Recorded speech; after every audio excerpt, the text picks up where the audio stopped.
So hey y'all, I'm back with another video. So tonight's video is yet again another Chioma Chats video on camera edition. So by the title, we're going to be doing a video about the Nickelodeon documentary called Quiet on Set. Now I know I'm late, but I really wanted to take my time with this one because it is such a deep topic, and it did take me some time to watch it and then rewatch it and then watch that 5th episode that just came out, and honestly just take my time to really unpack a lot of the disgusting and I have no words for a lot of the things that I saw in that documentary. I do want to put a trigger warning that we are going to be talking about a lot of different topics that may trigger you or may be uncomfortable. So if there's kids in the room, you might want to get them out. Or if you're someone who is deeply affected by topics like these, I did want to warn you about that. So the Quiet on Set documentary came out at least a month ago at this point, and it definitely took social media by storm. I mean, there were a lot of us whose childhoods were ruined, including myself. And I think we do agree that episodes 1 and 2 were like, okay, kind of introductory. And then episodes 3 and 4 were like, what did I just watch? One thing that I did like about the documentary is that it was very thorough. It did feature a lot of people that we hadn't seen in a while, but then also people that you looked and you're like, oh yeah, I remember him or I remember her, because you haven't seen them in TV or in the industry in a long time. I think this documentary was very telling about the realities of television, Hollywood, and just the industry and how dark and evil it can be. I mean, we hear rumors all the time. We hear celebrities say that people sold their souls. We hear people say that Hollywood is evil. We hear people say that it's all very sick. But when it comes to children, we're not even talking about adults. When it comes to children, I think it's very eerie that a lot of these children had to go through what they went through. And I can almost guarantee that a lot of them did not get a real chance at adulthood, let alone a regular life, just due to what they had to endure and experience while working with Nickelodeon. I would love to see if there's going to be a Disney Channel one, because there was a part of the documentary that talked about how somebody who worked for Nickelodeon ended up working for Disney Channel, and they were even jailed for 16 whole months, but somehow was still able to work on set in Hollywood around children at that. It's very sick. So I wanted to break down everything episode by episode. I took copious notes to make sure that I was being very thorough with this, because I just couldn't just watch it and not take note of all the information that I either never knew or was just very shocking to me. So without further ado, let's get right into this video. So episode 1 starts off talking about Nickelodeon and just the history of it, and the golden boy Dan Schneider, which is the term they used in the film.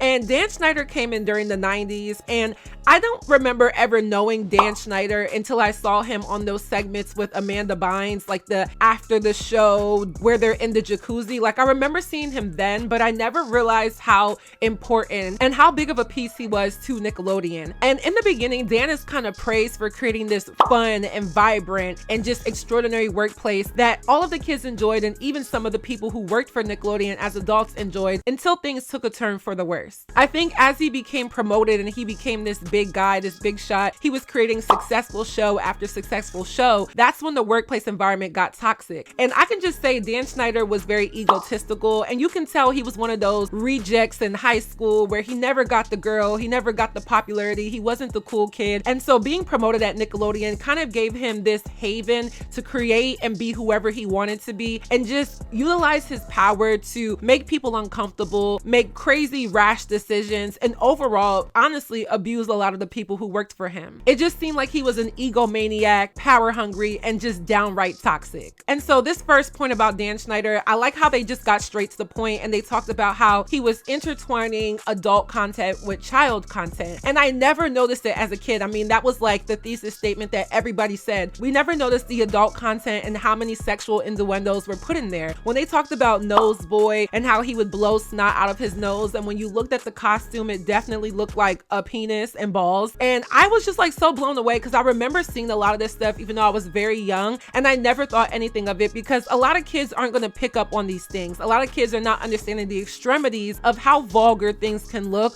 when it's being seen through an adult lens. And that's why I often advocate for like a lot of the adult content that is being promoted to teenagers and a lot of young kids, why we should definitely filter that. But it's like when you say that, people just make it seem like you're being a party pooper. But in reality, do we want to protect these kids or do we not? A lot of these children were not protected. They were not protected by their parents. They were not protected by the people who were in charge at the work environment. They were not protected by the network. And it's just so sad to see how Dan Schneider could just come in there and kind of just track his way to the top and make his perverted mind become reality and become so mainstream to millions of kids across America watching these shows. He definitely showed like abuse of power over working children. I remember there was one snippet where someone on set that they'll ask them to stay after and like, hey, can you do this real quick? Hey, can you do this? Can you do that? Can you just run this? And it's like child labor laws are set for a reason so that children aren't overworked and children understand that they have to work and also go to school. I think one thing that always confused me were the kids that were in theater or the kids that were in entertainment, how much they were able to kind of like cut corners per se by not going to regular school and then being homeschooled or being schooled on set. And it definitely takes away the social progress that a lot of kids need in order to interact with their peers and just feel normal. And I don't think if you go into entertainment that young, you have a normal life. And I want to caution a lot of parents that are pushing their kids to be in this and this and that, especially at a young age, that it can in turn really restrict and definitely stunt the progress of your child's development in a social setting and just overall as an individual. So going back to the point that I made with Noseboy, Liam Frierson was featured, and like I remember seeing him. I remember seeing him on All That. As a black girl or just a black person, you resonated with those characters. So I remember seeing him, and he spoke about how they were putting him in leotards a lot. It's kind of demoralizing to see how many times he was placed in a leotard where his whole body, his,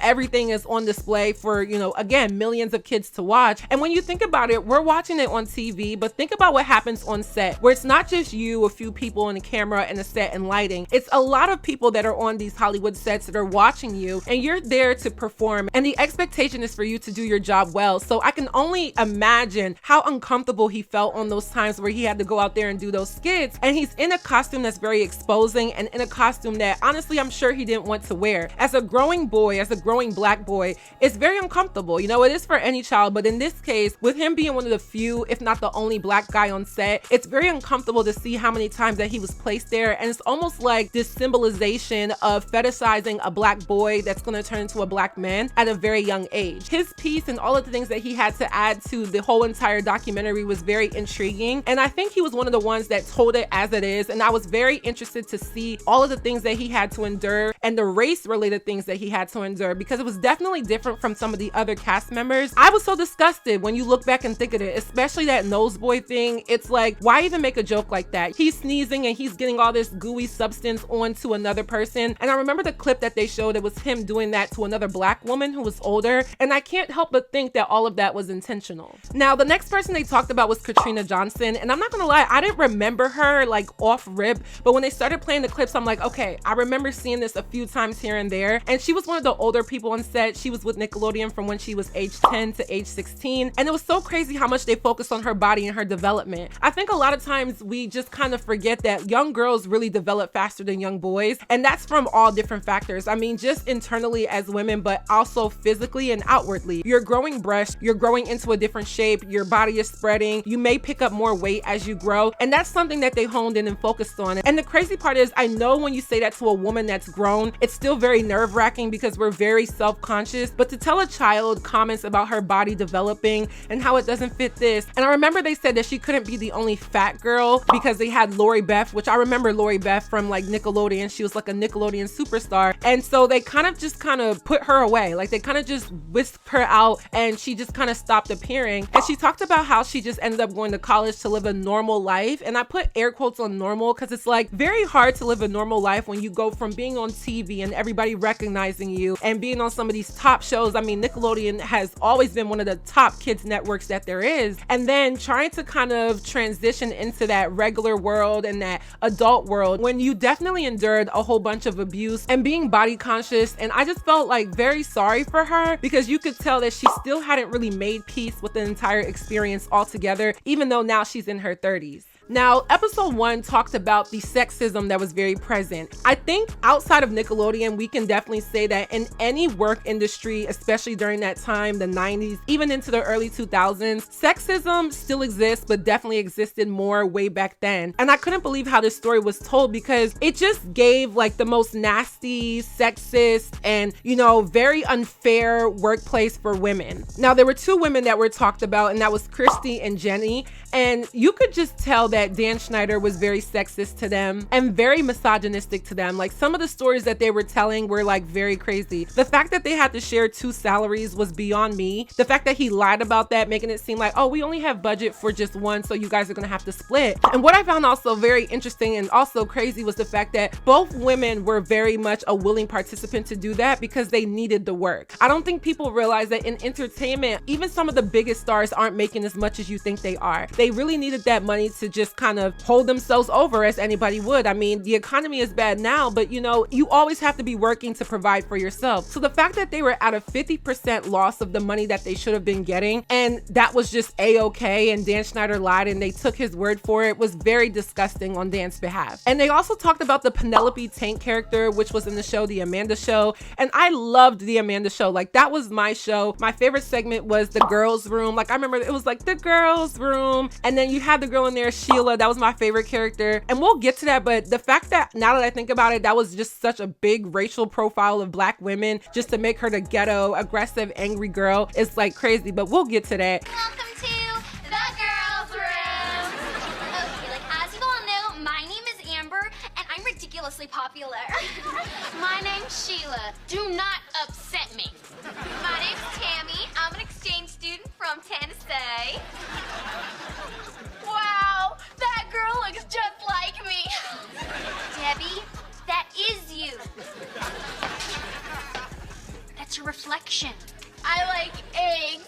And the fact that they talked about Penelope taint, and the word taint is supposed to be the skin that's between the anus and I guess the male part. And I'm like, I never knew that, like, ever. Like, even as an adult, I didn't know that. Dan Schneider thinks this is just comedic and he thinks it's so funny and so grand. And these ladies knew that, but you know, at the expense of their job and their careers and them finding work even outside of Nickelodeon, they had to kind of just go with it and write for it and just kind of just shut up and be put into this box of, hey, you're here to shut up and work and please Dan Schneider more than anything. The most disgusting part was when Dan Schneider asked Christy to act out being sodomized when they were in the writer's room. She was so choked up, even now that it's what, 20, 30 years later since this incident. She was so choked up to talk about this. She refused. And it's so disgusting that someone has that much power that you can make them do something and they're supposed to because their job is on the line, their career is on the line. I mean, he threatened this woman to say that, hey, if you don't do this, I'll make sure you're never going to work again in Hollywood at all. And to have that type of power and to abuse it when honestly you could have been an ethical person and been the hero in all of this and make these children's experiences in their lives better than what it was supposed to be, but you took your power and you used it at the expense of so many people, not just the children, but the women and even men on set. Their experiences became casualties to your power boost and what you wanted for yourself, just because, again, I can tell that Dan is the phenotype of the kid that never was cool, never got chosen. He's big, he's overweight, and those caricatures just kind of write the story for him to be that person that overcame that, and now he's the big bad wolf. Now, they talked about my girl Raquel Lee Ballou, and again, she was Sheila from the girls' room segment. She also had, of course, a whole bunch of other characters, but I specifically remember her from that. And it's crazy, when I used to watch The Amanda Show, I always wondered after some years, like, where did she go? Like, I never saw her after like season 2 or 3. And now that I see like what was going on and they talked about it, it makes sense as to why she pulled back. And that girl was so talented. She was so beautiful. Even now, she's so beautiful. And it's just sad to see the racial profiling to make her just be the token Black girl at the moment. Tokenism was a reoccurring factor that was placed on a lot of the different cast members, but specifically the Black ones. And that was with every story that all of these Black castmates told. Now, just kind of winding down on episode 1, they did talk about Drake Bell. And I feel like Drake's story really just like shook me because I never would have guessed. Drake Bell ended up being one of the biggest Nickelodeon stars there was. Like, outside of The Amanda Show and some of the other work that he did, he was definitely a co-star on Drake and Josh, which was a really big show for Nickelodeon. I love Drake and Josh. And then he went on to do so much more after that with being in different movies and different things like that. That is crazy to hear about his experience about one of the Nickelodeon workers basically assaulting him, sexually assaulting him in that way. But I'll come back to that as well. Now, they did end off kind of transitioning into the whole Amanda Bynes story. And when you see Amanda Bynes in 2024, you definitely understand that something had to have happened. Bynes, you definitely see that her proximity to Dan Schneider was definitely way more than just friendly and professional. And you see that whatever took place took a toll on her and has really been the catalyst of her downfall, even in 2024. Now, moving on to episode 2, this is where things started to pick up a little bit more, but it still wasn't even as crazy as what was to come. Now, there was the blonde mother, I can't remember her name, and she talked about her daughter Brandy wanting to be in Nickelodeon and falling in love with just entertainment. And she appeared as an extra on a few different shows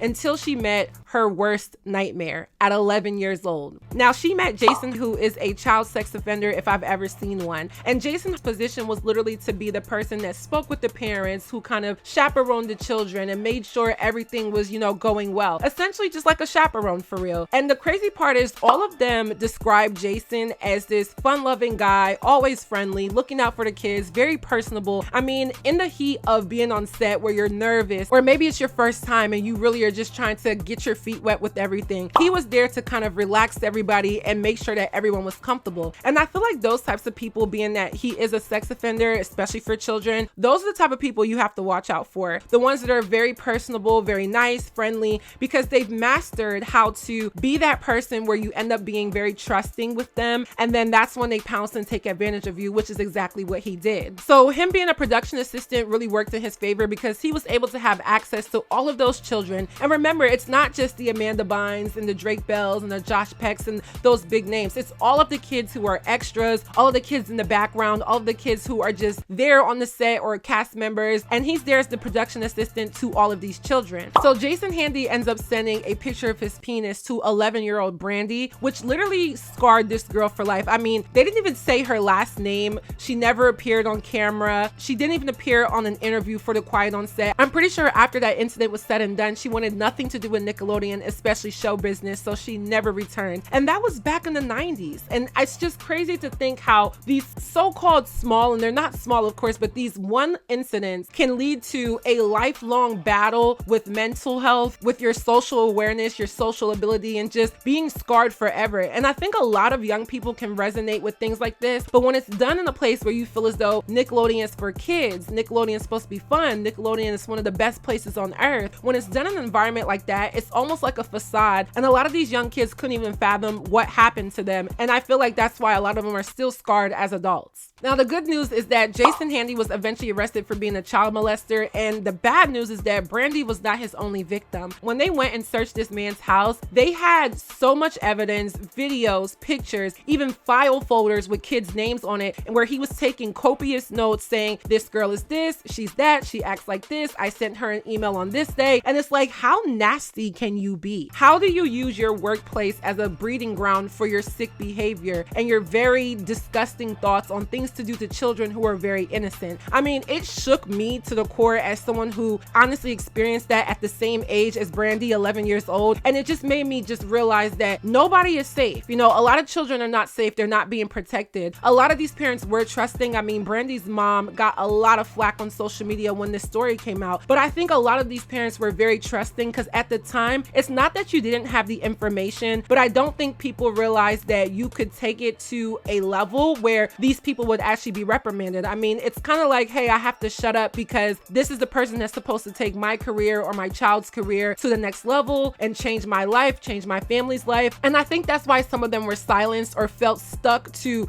not say anything. I definitely think she should have went to the police, but I'm glad that at least when the police came, she was more than willing to give them information and get that case rolling where he did end up being arrested. And I hope that he's rotting wherever he is. Now, let's get into Amanda Bynes. I feel like Amanda Bynes was a good focus because number one, she doesn't really talk. She's not on social media as much. I mean, I know she posts. She was even posting recently because I believe she's trying to be a cosmetologist now, but you can tell the difference of Amanda Bynes now and then. This was a girl who was so talented, raw comedian. Everything about Amanda Bynes as a kid seemed that she would be set up to be like an EGOT winner, an Emmy Award, a Grammy, an Academy Award, a Tony, all of that. You would have thought that that's where she she ended up, but she didn't. So obviously we had the Amanda Show, and as that was successful, it branched off into other shows. Like I remember Moody's Point. I'm not gonna lie, I used to kind of cut off the show once it got to Moody's Point because I feel like as a child, I just wanted to hear the funny stuff. But looking back now and just kind of watching some of the clips, it was a really good show with a really good plot. So she had that, and as she grew in talent, she got more roles and more recognition. And because Amanda Bynes was like the biggest star in like the early 2000s, she became emancipated, or tried to be emancipated, from her parents. And the craziest part is it was Dan Schneider who really pushed and tried to help her be emancipated from her parents. So obviously this drove a wedge between Dan Schneider and Amanda Bynes' parents, because it's like, as a young girl, you know, you're 16, you want to be grown, you want to grow up, you have all this money, all this fame, of course you want to do your own thing. And I feel like because she started so young and the whole world kind of watched her grow up, that's what kind of really pushed her to say, hey, like, I don't need parents, I can just be my own person, I have everything that I need. But when you have that older person, especially an older man, someone who has been around you for so long, kind of pushing that and kind of helping you and putting bugs in your ears, of course you're being encouraged and honestly groomed to kind of fall into that. And I think that's where things started to really go left for Amanda Bynes. So Dan did insert himself into the life of Amanda Bynes, but overall the court did deny the emancipation, which I'm glad that they did, because imagine what could have happened if they gave her that emancipation. And then after that, Dan and Amanda kind of split. You know, they're no longer friends, they're no longer cool. You could tell there's a rift. They're no longer as best buds as they used to be. But then Dan continues on to create All That again and revive it after her big stardom on the All That show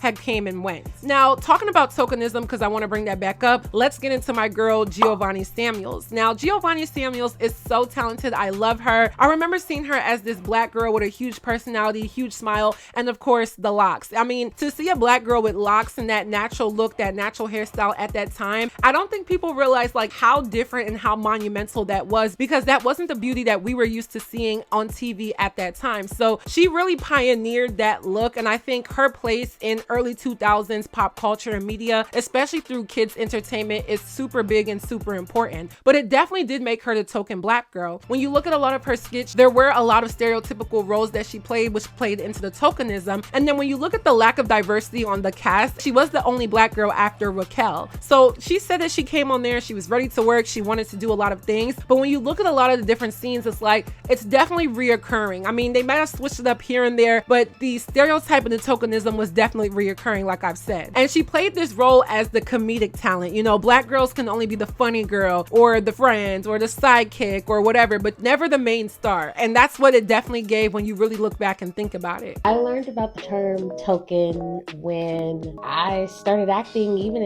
in elementary school. Even though I did go to like a mixed race school, there weren't a lot of the black kids in the theater space. And I overheard a teacher say, well, you know, she's our token black girl.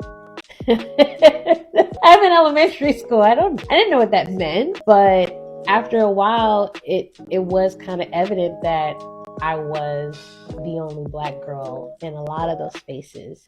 And then it just kind of continued and translated through the rest of my career. And seeing it more on TV was definitely interesting until I became one. And then you saw Kyle Sullivan, and I remember Kyle. When I saw Kyle, I'm like, damn, Kyle, you glowed up. You definitely glowed up. But I feel like Kyle was giving like that nerdy role, and when he talked about Dan, I think he was very conscious of not saying anything that really sided with Dan. Obviously, we know all this information now, but I do think he was kind of stating that Dan didn't really give him that much of a hard time. I think he kind of left out some of the white boys because maybe they weren't as big of a target to him to exploit, at least, whereas the black boys such as Liam Frierson were the ones who were given so many stereotypical roles, as well as put on display in ways that some of the white kids didn't get. Now, let's talk about Brian Hearn, because I feel like his story was super important and definitely very dynamic for the whole entire plot line of this documentary. Now, Brian Hearn was the token black boy from the hood, and again, tokenism. They definitely utilized a lot of stereotypes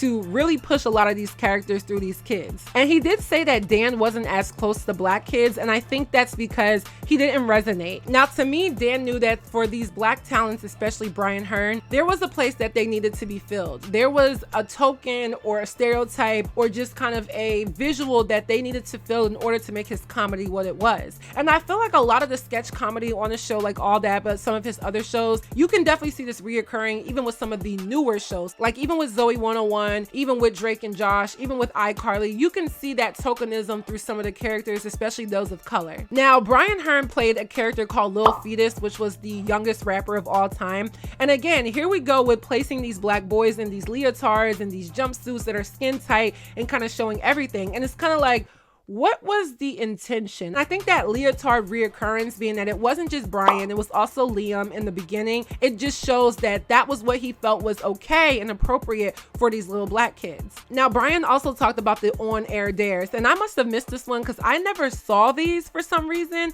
Maybe I just missed it, but I never knew about the on-air dares. And he literally described it as traumatic. And I was like, looking at it, that was so unnecessary, especially the ones dealing with bugs or just random like gooey, oopy, nasty slime or peanut butter, or the one where they had the dogs lick peanut butter off of them. Like, who thinks of that on a kid's show? That's kind of just like asinine when you think about it. Now, there was a really good piece about him and his mother. So Brian was fired going into the 3rd season of All That because apparently his mother was somebody who on set, Dan and maybe some of the other set workers did not get along with, claiming that she was hard to work with. But in reality, we know that his mother was probably just somebody who was calling out a lot of the weird things that were going on set. I mean, maybe other people's parents were quiet because they wanted their child to make it, but she was definitely one of those moms saying, why does my kid have to have this racial stereotype? Why are they overworking? Why are they wearing that? Why are they doing this? Why are they doing that? And I think you always have to have that one person, but except for it to be considered conscious or protective, it's considered problematic, which is also problematic in itself to think that way. So this drove a wedge between his mother and him, and they talked about how for years they did not have a relationship because once he got fired, essentially it was because of his mother and her behavior on set. And again, this would kill any kid because as a kid, you don't understand that your adult parent is trying to protect you from adult predators or just things that are just not okay. And I felt like that was very hard to listen to because in one breath, he's blaming his mother for the lack of success for his career and where his career could have gone here or there. But in another breath, it's like, had your mother not spoken up for you, we don't know what could have happened to you, where you could have been at, what type of experiences you would have had as a child and even as an adult. So I'm glad that they were able to rekindle their relationship. I love that he talked about he's a black man in therapy. And I think when it's all said and done, his mother did the right thing by speaking out. Maybe that wasn't for him and it definitely wasn't for him, but in the long run, there was a lot of things that he was able to maintain, such as his safety, his peace, and just his growth as a young black boy by not continuing on with Nickelodeon. Now let's get back to Jason Handy. Like I said, he was arrested, but I did want to kind of touch more on this. So in 2003, law enforcement searches his home, and like I said, they found a whole lot of nasty, egregious things. He had journals, he had tokens and baggies representing girls, he had panties and baggies from girls, and he was arrested in April 2003 and was sentenced to 6 years in prison and then left Nickelodeon subsequently, only for another pedophile to be arrested afterwards. And it's kind of like looking at Nickelodeon with the side eye, like, where are you guys getting these guys from? Like, how is there not enough background searches and checks and just people there on set to make sure that this stuff isn't happening? And I think back then it was kind of more anything goes. I mean, child safety and child labor laws have definitely increased and strengthened over the years. I'm not saying this doesn't happen now. I hope it doesn't. But I think back then there was a lot more leeway for a lot of these predators to sneak their way in and have their way with these children. So that other person that got arrested was Brian Peck, and they talked a lot about him, and he was the one that I was just like, I cannot believe this. So when Drake Bell talked about his sexual assault, he was speaking about Brian Peck. And Brian Peck was a dialogue coach, so of course he's there helping the kids with lines. He's helping them produce it, making sure that you are actually funny or you know how to say a line and deliver it. He's there as a professional in this environment. Now, apparently once they had like a party at his house, he had a painting of a clown with the following message. So it says,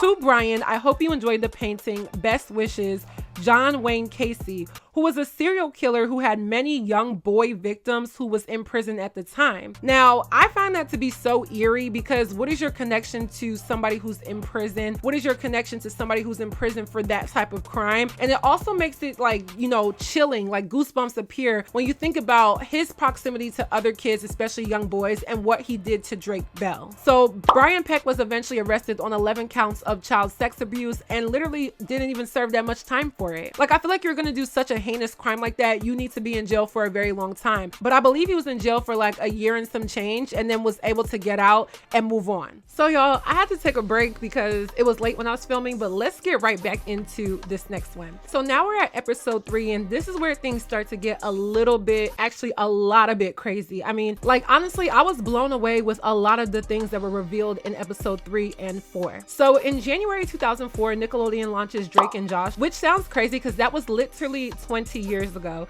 And 20 years ago, like I'm thinking about it, I was so young, literally like first grade, but I vividly remember Drake and Josh. So it's just a wonder to see what you were seeing on TV as pure entertainment, one of your staple childhood shows, but not realizing what was going on behind the scenes and even what happened to one of the main characters even before this show was launched. So this episode dives into Drake Bell, and I know Drake Bell is controversial due to the things that he was a part of. He was accused of texting or just having some form of a relationship with an underage girl, which is just ironic because of what he dealt with at such a young age. And I feel like people were trying to say that they dropped this to kind of paint Drake Bell in a different light, but I have to like respectfully disagree. I think this would have been dropped anyway, regardless if he did that or not. I think the timing is the timing. I mean, maybe it took some time to kind of like draw up this documentary, but I don't think for one second that they were trying to use this situation and this documentary to cover up Drake Bell's mischievous behavior, because all in all, he was still a victim. And I'm not going to say that victims end up becoming perpetrators. I mean, it does happen. I'm not going to give that excuse to Drake Bell because I think he knew better regardless. But I did see that narrative floating around on Twitter a lot, and I just don't think that was the case. I just think that something happened to Drake Bell and he wanted to talk about it, and it ended up coming out through this documentary. Drake Bell was not the focus of this documentary. There were so many other people that gave their insight into everything dealing with Nickelodeon. So they talked about how Drake Bell started acting when he was 5 years old. Obviously, he started off doing commercials like a lot of child stars, and then he ends up on the Amanda Show. I mean, he was just like off the rip talented from the jump. So of course he was on the Amanda Show, and then he technically got his own show where he co-starred with Josh Peck, and that was Drake and Josh. So they did talk about Drake's parents, and his dad appeared, and I mean, he was one of the gems in this documentary. You could tell he was one of the people that this truly bothered him then and now. I mean, to see a grown man cry like that, especially because he had that gut feeling where something was off with Drake and the person who perpetrated him, you could just tell that this doesn't sit well with him and never will. So Drake's parents were divorcing at the time when he was really young, and Drake's dad was the one who was really the primary parent. And it was interesting that they didn't show Drake's mom. I mean, I'm pretty sure maybe she just declined to be in the documentary, but there was a stark difference between how Drake was with his dad and how active his dad was, him taking him to auditions, him being on set, him just being a part of his whole entire upbringing in the entertainment world, where his mom really wasn't as interested or wasn't involved until later in his life. So Drake auditioned for the Amanda Show in 1999, and he immediately got the role. And then his perpetrator, which again was Brian Peck, what Brian Peck did is what a lot of people who prey on children do. They get you in, they lure you in, they compliment you, they kind of single you out to say, hey, you are oh so special, you're better than the rest. So with Brian Peck being a dialogue coach, Drake was definitely at his house attached to his hip more than a lot of the other kids, which just gave him like this candy land to really try Drake. So Drake is going to his house for more lessons, more one-on-ones, I guess you can say tutoring if you will. And I believe that's where things got really bad, because again, that's exactly where a lot of people who prey on children and even just prey on anybody, that's what they like to do. They like to isolate you. So he isolated Drake. Drake was trusting. Of course, he's young. He's a teenager when this is all happening. And that gave him the battlegrounds to do what he did to Drake. And they started hanging out more and more until one day Brian Peck starts getting very touchy with Drake. And I remember his dad talked about how he was just kind of too touchy on set. There was a few times where Drake's dad confronted Brian Peck. I want to commend Drake's dad for just knowing something was off. And a lot of times we talk about how kids, we need to protect kids, we need to protect kids. And there are parents who really try to do that, but they also try not to intervene with their child's dream. And I think that's why the tears came for Drake's dad. Of course, what actually happened to Drake, but the fact that a lot of this was kind of in plain sight. And when he tried to step in, he also had that thought in the back of his mind where, you know, I don't want to overstep my boundaries and ruin this opportunity for my son, but at the same time, I do want to be a protective dad. So of course, like any perpetrator, any predator, Brian Peck drives a wedge between Drake and his dad, and this causes a lot of the uproar and a lot of the rift, where eventually Drake's mom is the one who becomes the primary parent and Drake goes to live with his mom. Brian Peck also drove a wedge between Drake's mom and his dad, which they were already divorced, but he also made Drake's mom believe that Drake's dad just didn't have Drake's best interest at heart. And I think they talked about how Drake was living in proximity to where he could just get up and go to the Nickelodeon studio, and his mom lived far away. And of course this manipulation worked, and that's how he was able to get in really close with Drake and do some very nasty things to him. They also stated how Drake's mom lived pretty far away, so Drake oftentimes was staying with Brian Peck because his mom didn't want to commit to the transportation, which again, that just opens up a can of worms for a predator to prey. So this is where things get very eerie and trigger warning. So one morning Drake wakes up and Brian Peck basically assaults him, and the way how he described it in the documentary was very chilling. He was just like, you know, just think of the worst thing that somebody can do to you. That's what happened to me. And it's just like, okay, where does your mind go? But when I think of the worst thing that a grown man can do to sexually assault a teenage or young boy, or just a boy in general, even a grown man, but in this case a kid, it just really makes me feel so yucky inside. I know that's like a kiddie word, but like very yucky inside, because of course any type of sexual assault to anybody is very, very, very bad. But to see how someone who he was supposed to look up to, support him, help him, and kind of just extend his career ended up being the person that took advantage of him, especially with his parents not being together, especially after driving a wedge between Drake's dad and Drake's mom, and also just utilizing his power, his ego, to kind of wheel in Drake to believe that he was supposed to be more of a person to Drake than his own parents. It just makes me feel so sorry. And I just feel like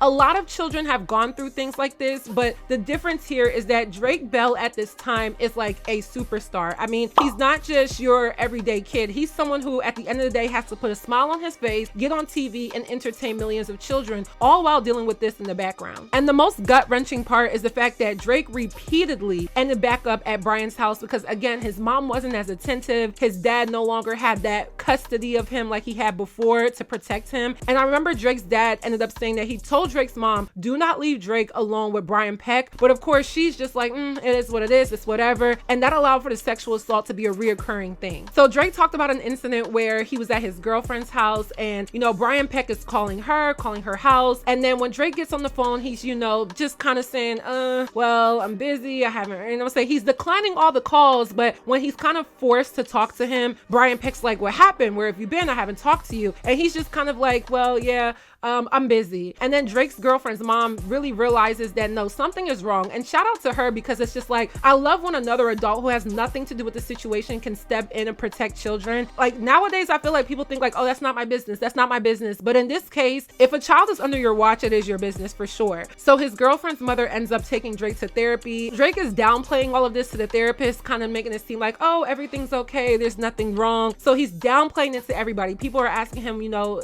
did anything happen? Is anything wrong? He's just like, oh, nah. And I think that's a coping mechanism that a lot of people deal with, even if you're an adult, where you don't want to be forthcoming about what's going on with you because you're embarrassed, you're hurt, you're scared, you're just apprehensive altogether. Because how can you tell somebody that you're dealing with something like this and expect them to either resonate with you or help you? Especially as a child, you don't know what to do. And let's not forget that Drake's career is on the line. This is someone that holds a lot of pull at Nickelodeon, and he feels as though if he tells on him or says anything, he's going to be out of work or he's going to hurt someone, even though that person is hurting him. I think a lot of people protect their predators or their assaulters because they don't know the difference between somebody who's truly not in your corner and someone who's playing as if they are, and then you're sitting here kind of in between a rock and a hard place, not knowing how to go about it. The most disgusting part was the fact that Brian Peck tried to convince Dan Schneider that he should play the dad on Drake and Josh, just basically saying, let me be in closer proximity to Drake, let me be on set with Drake when he's at Drake and Josh shooting. And good thing this never happened, but it really is crazy the extent that Brian Peck went to make sure that he was in closer proximity to Drake to further his perpetration. So of course, you know, all of this stuff is building up, and one day Drake just explodes and tells it all. I know that took a lot for him, as it would anybody. You're battling a lot of different things when you're someone who is constantly being sexually assaulted or any type of assault, and enough is enough. I mean, the human body and the human brain can only take so much. So he decides to tell his mom everything. mean, his mom immediately gets the police involved. They do like this kind of trick to call Brian and have him kind of talk about it where he's being recorded, and he basically confesses and says it over the line, and they have their evidence to take him to court and put him in jail. And the crazy part is he said, am I being recorded? And Drake had to play it off. I mean, imagine how uncomfortable that is, where you're sitting here talking to the person that's assaulting you. You know that they're being recorded. You know the police are in the room. You're trying to act normal so that you can get the evidence that you need to put him in jail, and he asked a question like that. I mean, just the simple fact that he knew what he was doing was wrong, as anybody would, and he was still concerned about people trying to find out. I mean, how about not do it at all, you know? And Drake talked about how stressed he was, how he was losing hair, and I can only imagine just like the kind of pressure that he was under and how much of a toll that took on his whole entire life. So in 2003, Brian Peck gets arrested, thank God, but at the same time, he didn't get that long of a jail sentence for everything that he did. He's arrested for oral copulation. He's also arrested for lewd acts, forceful penetration, and he's also arrested for using foreign objects. Like, this is all in the lawsuit. So Dan Schneider calls Drake to say, like, you know, is it you? Was it you? He says yes. He never talks about it, which I think is maybe the only thing I can give Dan Schneider. Maybe. And Drake initially doesn't want to tell his dad that Brian's his victim, but eventually he does. And just the revelation that you saw on Drake's dad's face in this to say, like, I knew it was him, is just so crazy, because it's like when you have that gut feeling but nothing to actually like make the accusation, it just sucks because I know it was burning up in him. So weeks after Brian Peck gets arrested, Drake and Josh starts filming, and at this point, this is where Drake kind of just turns to alcoholism and just drug abuse. I mean, a lot of times that is a coping mechanism for people that have been assaulted. I know a lot of people don't know how to deal with that, and I love the fact that at least in 2024, mental health and therapy is talked about a lot more, but think about back then how taboo that was. I mean, when they mentioned the therapist, I was a little bit shocked just because of the time period, but still, I mean, there's other ways that people cope with this, and a lot of times people do turn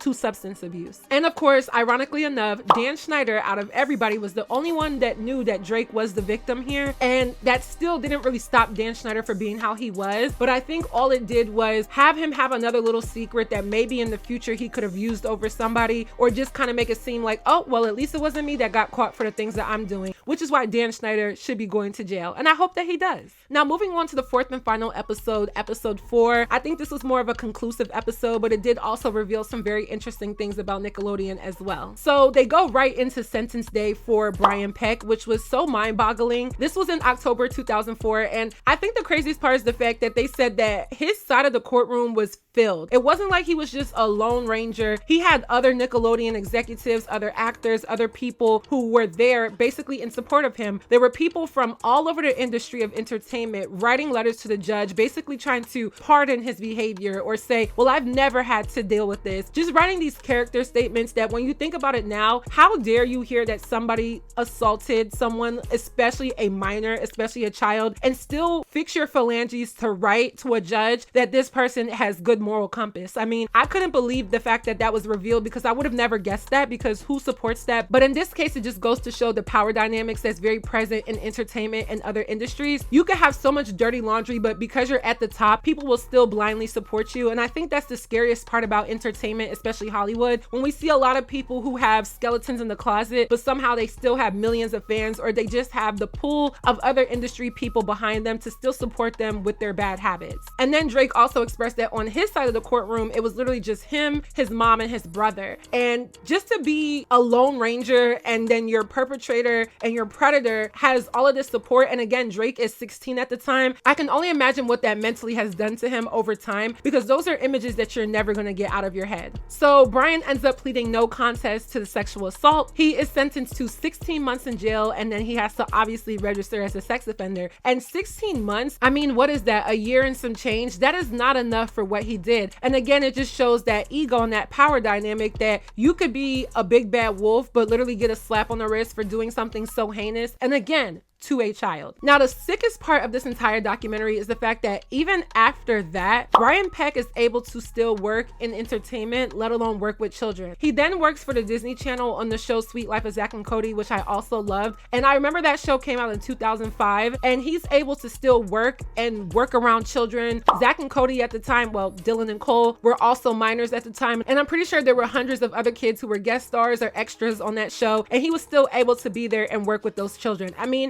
where is the cross-checking of people, especially when they're working in kids? I mean, you can't even get a job at McDonald's as a sex offender. So how can you still work around children in one of the biggest industries, especially Nickelodeon at that time, and you have that on your record? I think Nickelodeon is very, very sketchy and has always been. It just has been kind of like under the radar. So to hear a lot of these people speak about their experiences, it does bring to light the reality of entertainment, especially for child stars. They also talked about how in 2005, there was another registered sex offender named Ezel Chanel who literally had a record, and he worked for Nickelodeon too. And when I saw his story, I'm just like, Nickelodeon, what? Like, what are y'all doing? Like, y'all ruined my childhood, but just on top of that, like, how does this happen? How do we have 3 major scenarios that deal with children on a children's network? Nickelodeon claims that it expanded their background checks, but y'all should have done that from the jump. Nobody's protecting these children in entertainment, and this documentary definitely proved that. So after all of this mess, Nickelodeon still grows. I mean, when you think about it, 2004, 2005 was still Nickelodeon, but it wasn't Nickelodeon peak. Like, that's when we get Zoe 101, that's when we get Victorious, that's when we get Sam and Cat, and that's when we get iCarly too, which was one of the most successful shows on Nickelodeon to this day. So all of this success of these shows gives Dan Schneider an even bigger power boost, because with the success of Nickelodeon, now you have Disney Channel competing for them. And I think Disney Channel definitely peaked as well, but I do think Nickelodeon had technically better shows. But Disney Channel had the shows where they really created a child star, as well as having these staple people that we remember for being their own solo show people, such as Raven, such as Hilary Duff from Lizzie McGuire, and all of that. So it's just like they're competing, but somehow they're winning the race, even though all of this is going on. And I hope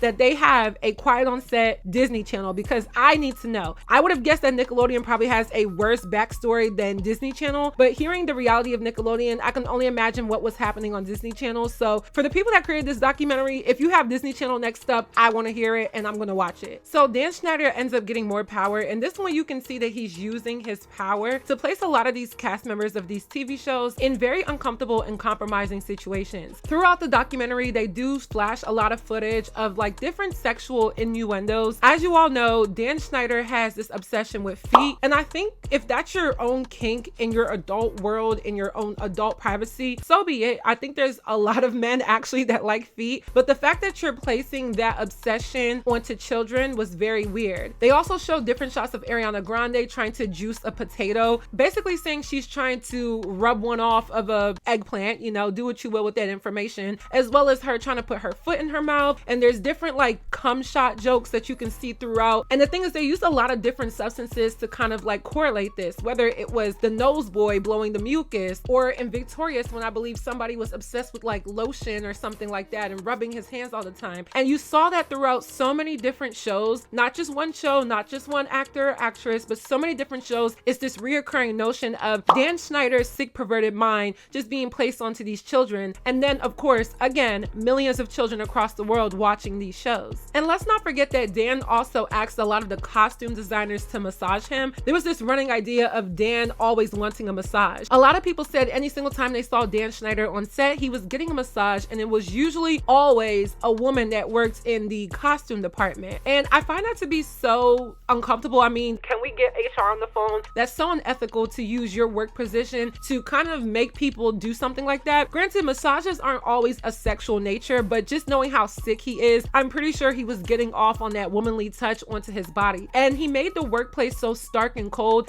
that everybody was afraid to tell him no. You can see some of these women were just like, oh, okay, well, I guess I'll do it. Or it's that time, Dan's gonna ask for a massage, to the point where they were kind of like scared or just kind of shaky in a corner, hoping that they weren't the ones that were picked next to give him a massage or do anything. And they said that this went on for almost 2 decades. Imagine 20 years you're working at a job, or whether you stayed the full 20 or not, at some point you're giving your boss a massage and making him get off or happy or whatever throughout your workday. Like, that is definitely not on the job description when you're working in costume design. Now, I also wanted to talk about how episode 4 talked about Alexa Nicholas, and I feel like she's been one person that has been on Dan Schneider and Nickelodeon's neck for so long. I think she was living for this day that she was able to get all this this information out here. I saw her on Twitter years ago advocating, standing outside Nickelodeon, holding up signs, holding up picket signs, basically saying that Dan Schneider is weird, Nickelodeon doesn't protect kids, and all of the different things that's happened. And I think it was crazy that at that time, nobody gave her that much attention. Like, I saw some news outlets pick it up, but not everybody talked about it. But then this documentary just put that big spotlight to highlight the negativity and the weird workplace environment that Nickelodeon has created over the years. So I was happy that she got a chance to just sit down and talk, because if anybody, I was waiting to hear what she had to say. So Alexa Nicola, she played Nicole in Zoe 101, and she was only there for the first like 1 or 2 seasons. I vividly remember her character. Like, Zoe 101 was like a girls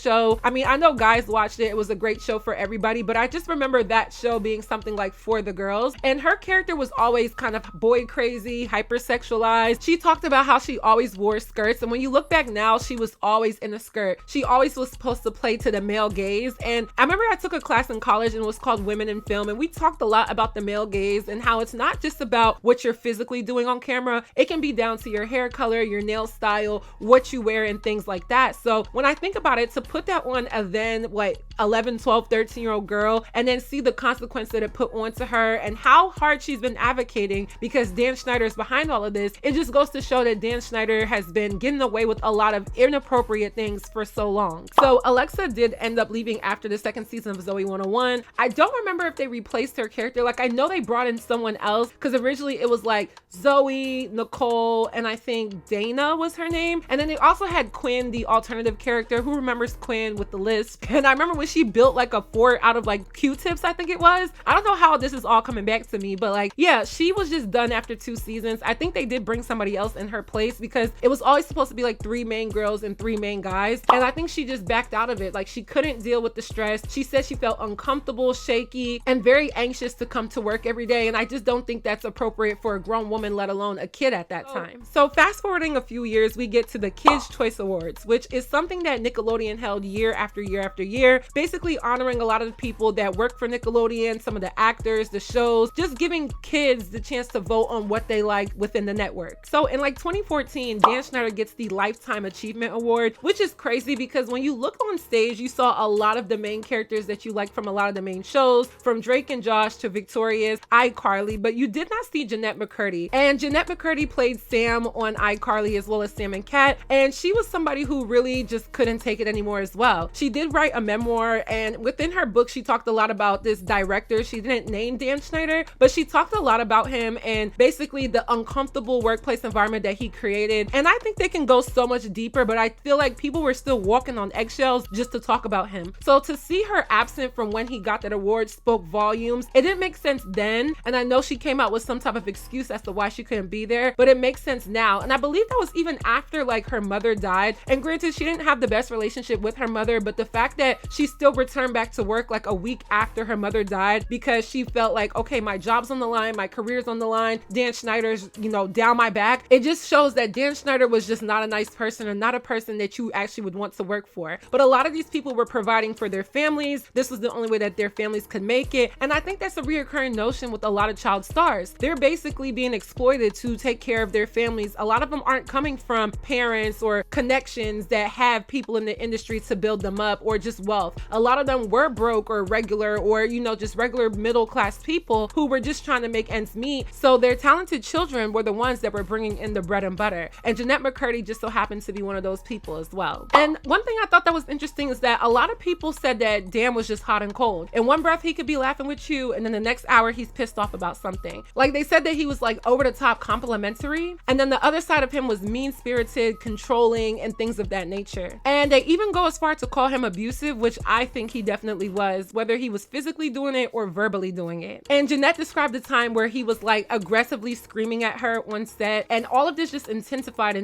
So it's not like nobody knew this, but I think Dan's workplace behavior really was just like an open secret. Like, you witnessed it, you saw it, maybe you even experienced it, but outside of those boundaries, nobody ever really talked about it because they were all afraid to go against him. So after 2014, Dan comes back in 2017 with 2 new shows. But unfortunately for Dan, and happily for everybody else, this is the time where Hollywood is kind of cleaning house. There's a lot of the Me Too movement. There's a lot of Time's Up movement. There's a lot of people just talking about the reality of being in entertainment. And I think this is where Dan Schneider's reign basically ended. So a lot of Hollywood executives, entertainers, directors, they're being accused of misconduct. And so Dan Schneider was probably feeling that pressure, and then the spotlight came on him. So in 2018, Dan is actually dropped from Nickelodeon, finally, after all that time, and no pun intended on all that. And he was allegedly given a payout of about $7 million to walk away from Nickelodeon, which to me kind of seems like, well, I did all of this, I got $7 million, I'm out of here. All in all, it's like Nickelodeon was still rewarding this abusive, toxic boss, their golden boy, even though he had all of these allegations against him, and people spoke so negatively about him when it was their day to talk. So it just goes to show that Nickelodeon and their workplace environment just really went unchecked for decades. They created a monster with Dan Schneider, as well as employing a lot of people that should have never been around children. And then all in all, permanently affecting so many children that now that they're adults, I really think that this situation, and it's not just a situation, it's really just a moment in their life that will stick with them forever. So just in conclusion, because I know that was a lot, but I really wanted to do a deep dive on this because I grew up on TV, I grew up on watching kids shows, I grew up on Nickelodeon, Disney Channel, Cartoon Network, all of these different networks. And you know, as an adult now, to kind of see a lot of these things through an adult lens, it is very sickening. I do think they caused a lot of permanent and indelible damage on a lot of people, and Nickelodeon should have been called out a long time ago. I mean, I can't believe all of this went on for so long unchecked, but I'm happy that someone or something had the courage to kind of just out everybody. Dan Schneider has really been, I would say, the negative catalyst in a lot of people's trauma, and I can see why a lot of them are still in therapy. A lot of them are still trying to get over it. A lot of them say they will never put their children in show business, and a lot of them will forever be affected by the Nickelodeon network not protecting children and just allowing so many things to continue and go on for a long time. My overall thoughts on the documentary was that it was very eye-opening. There was just a lot of things that I didn't know and just didn't even think I wanted to know, but I'm happy that at least this expose is showing a lot of people the realities of entertainment. I remember being a kid and watching Disney Channel and wishing like, oh, I wish I could be on Disney Channel with like the one going like, hey, it's Chioma from